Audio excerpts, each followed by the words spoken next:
Let's be honest, if you are reading this, you are probably still traumatized by your childhood ending in 2011. We are talking about the grand finale, the big one, the movie that basically took our innocence, smashed it with a basilisk fang, and then asked us to say thank you. It is the end of an era, and I still have not financially recovered from the amount of tissues I bought for this. I remember sitting in the theater, popcorn in hand, knowing full well I was about to watch a bunch of British teenagers fight a noseless snake man for the fate of the world. It sounds ridiculous when you say it out loud, doesn't it? But that is the magic. We bought into this insanity for 10 years. We grew up with these kids. The movie starts right where the last one left off, which is great because I hate recaps. We are essentially thrown into a heist movie immediately. It feels like Ocean's 11, but with more goblins and significantly worse fashion choices. Can we talk about Helena Bonham Carter pretending to be Hermione, pretending to be Bellatrix? That is acting Inception right there. And the dragon. Oh my God, the dragon. That poor thing looked like it had been working a 9-to-5 corporate job for 40 years with no benefits. It was pale, blind, and covered in scars. Honestly, it was the most relatable character in the entire franchise. Watching it bust out of Gringotts was satisfying, but also, did they leave the goblins to die? Probably. Heroes, am I right? Then we get the obligatory scene of them washing off in a lake because apparently hygiene is the first casualty of war. They are wet, miserable, and arguably smelly, but they have a cup, a magical cup. Great, now they have to find a tiara. This entire plot is basically an extreme scavenger hunt gone wrong. We have to talk about Aberforth Dumbledore.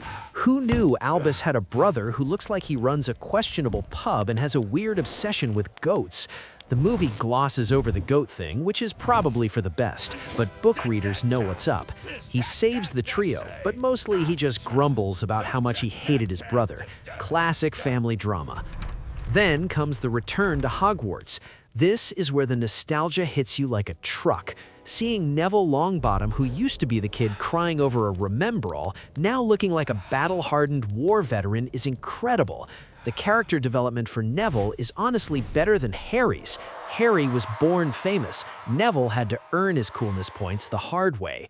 Snape calls an assembly in the Great Hall, which feels very high school principal trying to find the kid who pulled the fire alarm. Harry steps out from the crowd like he's in a dramatic music video. The epic confrontation is epic, but let's be real, McGonagall steals the show. She pushes Harry aside and duels Snape herself. I absolutely live for the moment when McGonagall animates the stone statues. She gets so giddy about it. I've always wanted to use that spell. Lady, we're about to die. Maybe save the excitement for later. But no, she deserves it. She's been dealing with these kids' nonsense for 7 years. Let her have her moment with the stone soldiers. Then the shields go up and the music swells. Alexander Desplat, the composer, really decided to go hard on this soundtrack. It's haunting. It makes you feel the weight of the impending doom. You see the teachers, the students, even the weird side characters preparing to fight. It's basically the Avengers Assemble moment, but with wands and robes. Let's discuss the Chamber of Secrets scene. Ron and Hermione go down there to destroy the cup. Ron trying to speak Parseltongue is the funniest thing. He heard Harry talk in his sleep? That is both creepy and convenient. They destroy the cup, get soaked in water again. Seriously, they are wet for half this movie. And then they kiss. Finally, it took them 8 movies. 8 movies of awkward tension, jealousy, and bickering, and they choose the moment after killing a piece of a soul in a dirty, damp chamber filled with dead snake skeletons to make out. It's gross, it's weird, but we cheered anyway because we were desperate for some romance amidst the carnage. Meanwhile, the Room of Requirement is on fire. Literally. Draco Malfoy is there, still being the most indecisive villain ever. Is he bad? Is he a victim? He's mostly just a coward. His friend, Goyle, or was it Blaze in the movie, casts Fiend Fire and then immediately dies in it. That is what we call natural selection in the wizarding world. Harry saves Draco, of course, because Harry has a hero complex the size of a Quidditch pitch. They escape on broomsticks, and the diadem gets destroyed. Another one bites the dust. We are running through Horcruxes faster than I run through my paycheck on payday. The pacing is relentless. Now we have to talk about the boathouse. In the book, it's the Shrieking Shack, but the movie moved it to a glass boathouse so we could see the drama better. Voldemort kills Snape. It's brutal. He just slits his throat and lets the snake bite him. Voldemort doesn't even stay to watch. He's got a schedule to keep. Rickman's acting here is heartbreaking. He's dying, crying, and looking at Harry. Look at me. He wants to see Lily's eyes one last time. It's creepy if you think about it too much. Hey, look at me so I can see your dead mom. But in the moment, it's pure tragedy. Harry takes the tears. Why tears? In the book, it's memories. Tears are harder to catch, surely. Then comes the pensive scene, the prince's tale. This is the sequence that launched a million always tattoos. We see Snape's entire life. We see him being a weird little kid, getting friend-zoned by Lily, getting bullied by James. Harry's dad was kind of a jerk, let's admit it. And then becoming a double agent. The revelation that Dumbledore raised Harry like a pig for slaughter hits hard. Dumbledore, the guy we loved, was planning his death. My trust issues started right here. Harry realizes he has to die.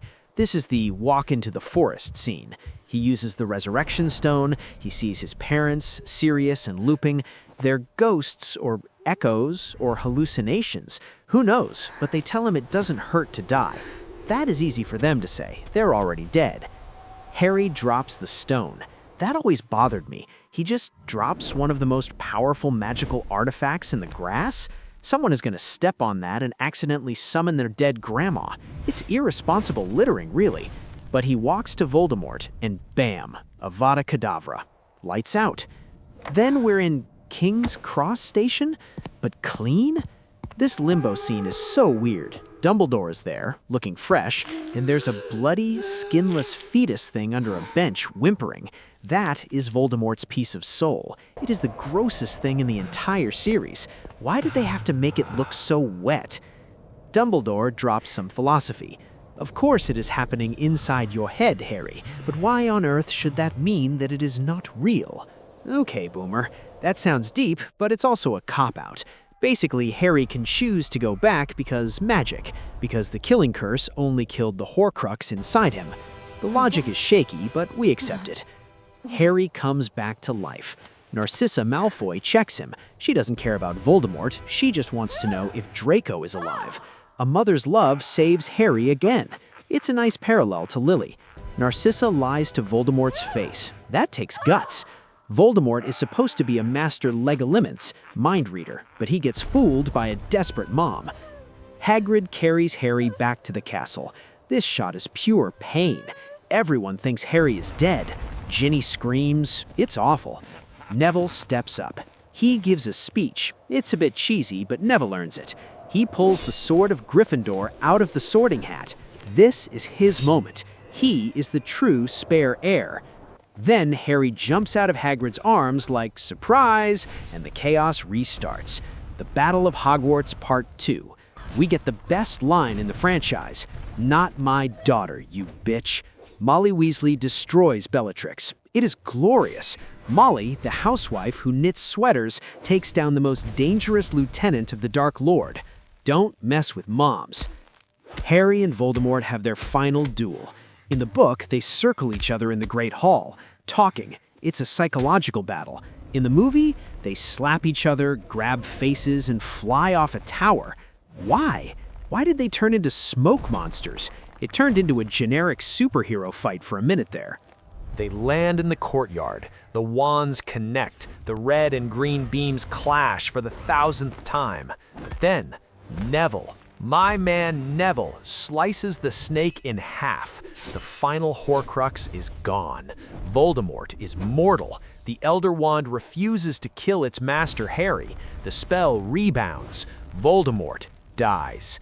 But he doesn't just fall over. He flakes away. He turns into confetti. He dissolves into dandruff. I hate this effect. He should have hit the ground with a dull thud to show he was just a man, but visually, I guess seeing him turn into ash is cool for 3D glasses. He's gone. It's over. The aftermath is quiet. No big celebration, just tired people sitting in the rubble. We see Hagrid hugging Harry. We see the survivors. It feels real. It feels like the end of a war, not a video game victory. Harry snaps the Elder Wand and throws it off a bridge. In the book, he fixes his old wand first. In the movie, he just snaps the superweapon. I hope he likes using Draco's old wand forever because he didn't fix his own. And then, the epilogue. 19 years later. Oh boy, the makeup department really phoned this one in. Harry looks like he's 50, Ginny looks exactly the same but with a mom haircut, and Ron has a potbelly. Draco looks like he's receding. They are sending their kids to Hogwarts. Albus Severus Potter. I will never get over that name. You named your kid after the two guys who made your life the most difficult? Why not Remus Hagrid Potter or Arthur Sirius Potter? Nope, let's honor the guy who bullied you. Classic Harry logic. The train leaves. The music swells again. The trio stands there, watching. It's safe. All was well. And suddenly, you realize you're crying in a dark theater and you don't know why. It's not because the movie was perfect. It wasn't. It had flaws, plot holes, and weird creative choices. It's because it's done. The story that defined a generation is finished. We aren't waiting for the next book or the next movie anymore. We're just adults now. And that is the terrifying part. The magic didn't leave. We just grew up. This movie is a messy, loud, emotional roller coaster that somehow manages to land the plane. It's a spectacle. It's a farewell letter written in explosions and tears. Even if you hate the changes from the book, you can't deny the impact. It forced us to say goodbye. So, is it a cinematic masterpiece? Maybe not in the traditional sense, but as a cultural event, absolutely. It's the closing chapter of the biggest shared experience of the 2000s. And frankly, I still get chills when the statues jump down from the walls. If you haven't watched it in a while, do it. Go subject yourself to the emotional damage again. Laugh at the bad aging makeup, cry at the Snape memories, cheer for Molly Weasley. It's cheaper than therapy, mostly. Just don't think too hard about the time travel logic or why Harry didn't become an Auror immediately. Anyway, that's my take. I'm gonna go listen to the soundtrack and stare out a window while it rains, pretending I'm in a montage. If you like this rambling mess, you know what to do. Or don't. I'm just a guy typing words on the internet. Mischief managed.